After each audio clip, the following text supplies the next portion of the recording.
Lockdown writer और उसके दो सीरीज में आज हम पढ़ रहे हैं ममता कालिया जी की कहानी छुटकारा। उनकी कहानियां हम सब ने पढ़ी हैं, लेकिन कहानी रिकॉर्ड करने से पहले हमने चाहा कि अगर उनका दिया कोई इंटरव्यू देखें तो शायद थोड़ा बहुत ही सही पर उन्हें जानने का मौका मिले। तो हमने YouTube का सहारा लिया और रेडियो टॉकीज चैनल पर दिए उनके 1.5 घंटे के इंटरव्यू को देखा। क्या खूब इंटरव्यू है वो। हम नीचे डिस्क्रिप्शन में उस इंटरव्यू का लिंक दे रहे हैं और आप सबसे गुजारिश करते हैं कि आप जरूर देखें। उसी इंटरव्यू से पता चला कि ममता जी को अपने पुरानी दिल्ली वाले मकान से बहुत लगाव था। हमारी टीम में एक सदस्य भी हैं जो पुरानी दिल्ली से हैं और उन्हें पुरानी दिल्ली के मकान से शायद उतना ही लगाव है। यह भी पता लगा कि उच्चारण को लेकर ममता जी एक टफ टास्क मास्टर हैं। और जब हमने ममता जी से उनकी कहानी पढ़ने की अनुमति मांगी तो उन्होंने हमें लिखा, मेरी कहानी छुटकारा जरूर पढ़ें। यह मेरी पहली कहानी ही समझे, क्योंकि इसके पूर्व जो कहानी ऊंचे ऊंचे कंगूरे लिखी थी और जिस पर सर्वश्रेष्ठ कहानी का पुरस्कार मिला था, वह मेरे से खो गई, अब अप्राप्य है। शुभकामनाएं। मेरी समझ में नहीं आ रहा था कि मैं क्या बात करूं, तो मैंने अपने नाखूनों का विस्तार से निरीक्षण शुरू कर दिया। बड़े हुए नाखून बत्रा का खून उबालने के लिए पर्याप्त कारण रहे हैं। वह निगाह टमाटर के रस पर जमाए रहा। मेरे मुंह के एकदम सामने पेडेस्टल पंखा चल रहा था और मेरे छोटे छोटे बाल बराबर बगावत कर रहे थे। ये वेंगर्स की विशेषता थी कि विश्वविद्यालय वाली उसकी शाखा में कुर्सियां हमेशा टूटी, मेजें लंगड़ी और पंखे शरारती होते थे।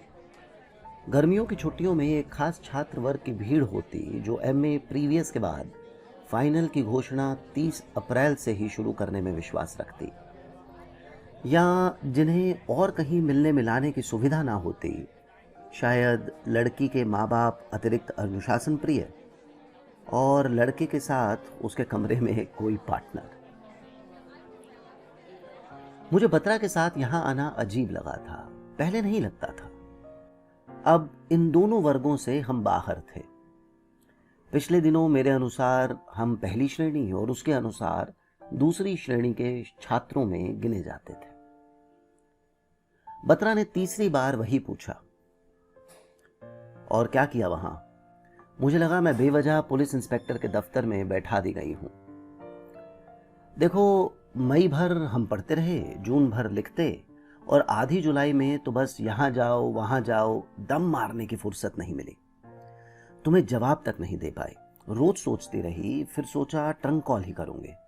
सच, 3 दिनों तक लगातार कोशिश की। तुम्हारा टेलीफोन ही खराब पड़ा था। क्या क्या पढ़ा लिखा? तुमने बड़ी तारीफ मारी थी आईनेस्को की। उसका एमिड बिल्कुल बकवास लगा। फिर नीग्रो कविताएं पढ़ी। सच, इतनी पूरा सर है, तुम्हें दूंगी। और मेरी कैजुअलनेस छटक कर टूट गई।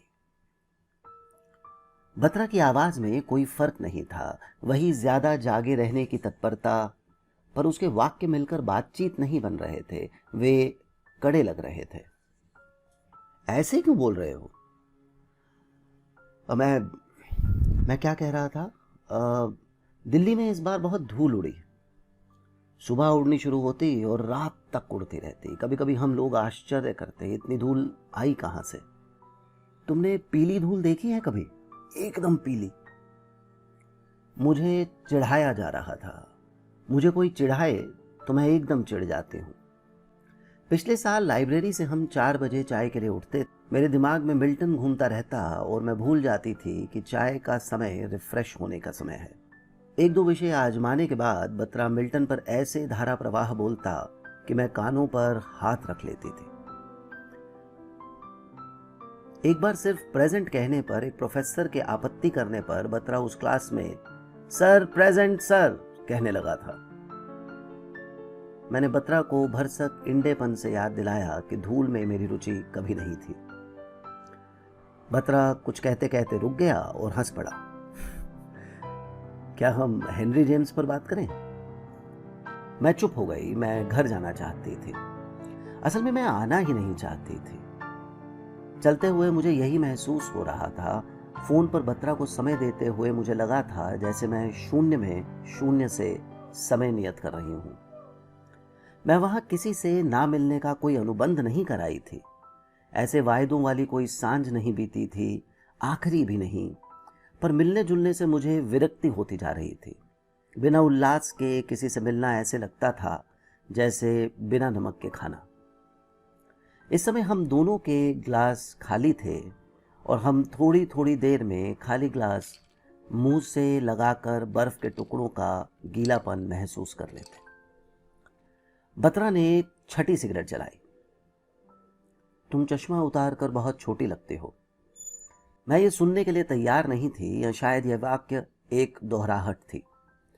कहीं से आई इसकी पहली अभिव्यक्ति कॉम्प्लीमेंट थी, यह दूसरी कमेंट।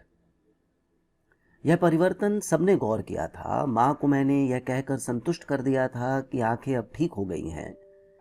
परिचितों को पहली बार पता चला था कि मेरे चेहरे पर आंखें भी हैं। वेंगर्स में आकर बैठने को झुकी ही थी कि मैंने बत्रा की निगाहों में बैरोमीटर देख लिया। उसके लिए तैयार होते हुए भी मैं तैयार नहीं थी। बत्रा को मैं स्वस्थ दिखी। मुझे पता था 3 महीने में 10 पौंड अतिरिक्त वजन देह पर सारी जगहों पर स्पष्ट हो जाता है, पर संकोच के मारे मैं झूठ बोल गई। चंडीगढ़ वाली बहन जी आई हुई हैं, बत्रा ने बताया। अच्छा, मैं आगे बोल नहीं पाई। बत्रा की आंखों में एक पैनापन था जिसकी वजह से मैं कभी उससे बहुत सारे झूठ एक साथ नहीं बोल पाई। वह कहता कुछ नहीं था। उसके होंठ हंसते रहते और आंखें निरीक्षण करती रहती। एक बार वह नाराज था कि मैं ऑडियंस समय पर क्यों नहीं पहुंची। दरअसल मुझे घर से निकलने में देर हो गई थी और स्कूटर नहीं मिल पाया। टैक्सी लेने लायक उदारता मुझमें कम ही आती है, इसलिए बस से पहुंची थी 45 मिनट देर से। मैंने कहा था मैं सो गई थी और देर से उठी। बत्रा चुप खड़ा रहा था। मैंने और जोर लगाकर बताया कि रात में बिल्कुल सो नहीं पाई थी और अगर दिन में भी ना सोती तो अवश्य कैश कर जाती। मैंने नींद की गोली भी ली थी। बत्रा ने बड़े आकर्षक तरीके से समझाया था। झूठ खुद ब खुद होठों से निकलना चाहिए। इतनी शक्ति सच बोलने में लगाया करो। मैं बत्रा के सामने ज्यादा चुप नहीं रहना चाहती थी। कुछ लोगों की चुप्पी कोरी होती है, उन्हें पकड़े जाने का डर नहीं होता। मेरे चुप रहने पर मेरा मन मेरे चेहरे पर उभर आता है। किन्हीं कामों को मैं जबरदस्ती हां भी कर देती तो घर पर कभी कोई मुझसे करवाता नहीं था। बत्रा के अनुसार मेरे चेहरे पर ना बड़ी जल्दी और बड़ा स्पष्ट लिख जाता था। मैं बत्रा को हमेशा 7 सिगरेटों के बाद रोक देती थी। अधिकतर तब हम फिर कॉफी या टोमेटो जूस मंगाते थे। बत्रा को 8वीं सिगरेट जलाते देख मुझे खुशी हुई। सिर्फ दोहराने के लिए दोहराना ऐसा हो जाता है जैसे पहाड़े रट रहे हों। बत्रा इंतजार कर रहा था, मैं भी इंतजार कर रही थी। मैं जानती थी वह स्वयं नहीं कहेगा। उसने कभी किसी से कुछ नहीं मांगा। जब उसने फोन किया था तब जरूर मुझे महसूस हुआ था कि वह मांग के रूप में आज का समय चाह रहा है। मैंने अपने आप को इसके विरुद्ध तैयार कर लिया था। यही एक शर्त थी जिसे मन में रखकर मैं यहां आ गई थी। पहले कुछ मिनटों में मुझे बत्रा जांच पड़ताल विभाग का अधिकारी लगा था, पर फिर मैंने पाया हम दोनों हर बार उस मांग को उल्लंघ कर जा रहे थे और अपने आप में और उद्विग्न हो गए थे। यह अजीब था, पर अब मैं घर वापस भी नहीं जाना चाह रही थी। बत्रा के साथ दिन के समय बैठना थोड़ा अजीब था, पर गलत नहीं। मुझे अपना वहां होना अनुचित नहीं लगा था। बत्रा के साथ अनुचित कुछ नहीं था। मुझे आज तक उसके साथ बचाव वाली पद्धति में शरण नहीं लेनी पड़ी थी। मेरे मन में इस वक्त एक ईमानदार आकांक्षा थी। हमने अपने बीच सुस्ती के क्षण बहुत कम बिताए थे। मैं बत्रा को वैसे ही ग्रिन करते देखना चाह रही थी, पर मुझे एक भी ऐसी बात नहीं सूझ रही थी जिससे मैं उसे हंसा सकूं। हमारे दोस्त कहा करते थे कि हमारी दोस्ती इसलिए है क्योंकि हमारे दांत एक से सुंदर हैं और हंसते हुए हम दोनों होड़ लेते रहते हैं। मेरा बहुत मन था कि मैं बत्रा को खुश देख सकूं। वह मेरे सामने वैसे ही पांव फैलाकर बैठ ले और सिगरेट के धुएं में से अजीबोगरीब बातें इजाद करे। धुआं आज गंभीर था। बत्रा इस समय खाली लग रहा था, दाएं बाएं अगल बगल। पहले तो वह होता था और होती थी बेशुमार बातें, बेशुमार खबरें, अफवाहें, लतीफ़े, वाक्यांश, हंसी और तेवर। खाली गिलास में सिगरेट की राख झाड़ता वह बीता हुआ कल था। हम साथ नहीं बैठे थे, सिर्फ बत्रा यहां बैठा था। उसे पता था मैं वहां नहीं थी और मेरी आंखों का फोकस हजारों मील दूर था, पर मैं बत्रा को हल्का महसूस करते देखना चाहती थी। मैं चाहती थी वह ऐसे अकेला ना हो, पर उसके लिए मैं कुछ कर नहीं सकती थी। किसी के अकेलेपन का मर्म समझकर भी उसे बांट न सक पाना करुण होता है।